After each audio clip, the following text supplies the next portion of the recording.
Time night 10:50 மேலேயே ஆயிடுச்சு. அதோட தான் பார்சல் பேக்கிங்லாம் போயிட்டுருந்துச்சு. 4, 5 ஆர்டர்ஸ்லாம் எல்லாம் பேக்கிங்கில் போயிட்டுருக்கு. பாதி பேர்லாம் வெயிட் பண்ணுறாங்க. நான் எல்லாருக்கிட்டையும் ஒரே ஒரு ரெக்வெஸ்ட் என்ன தெரியுமா கேட்குறேன், நீங்கள் ஆர்டர் ப்ளேஸ் பண்ணுங்கள், அமௌண்ட் கொடுங்க, நாங்கள் ஆர்டர் டிஸ்பேச் பண்ணுறோம். அதெல்லாம் பிரச்சனை இல்லை. சூஸ் பண்ணிடுறாங்க, அட்ரஸ்லாம் சென்ட் பண்ணிடுறாங்க, நாங்களும் கவரில் போட்டு வச்சிடுறோம்.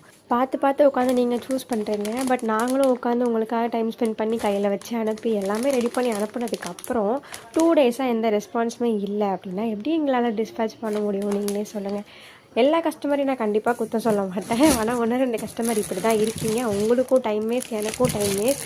பகலில் என்னோடய டியூட்டியும் பார்த்துட்டு ராத்திரியில் உட்காந்து இந்த டியூட்டியும் பார்க்கணும். ஸோ கோஆப்ரேட் பண்ணிக்கோங்க. என்னை சப்ஸ்கிரைப் பண்ணிக்கோங்க. ஸ்க்ரீனில் நம்பர் இருக்குது, ஆர்டர் ப்ளேஸ் பண்ணணும்னா ப்ளேஸ் பண்ணிக்கோங்க.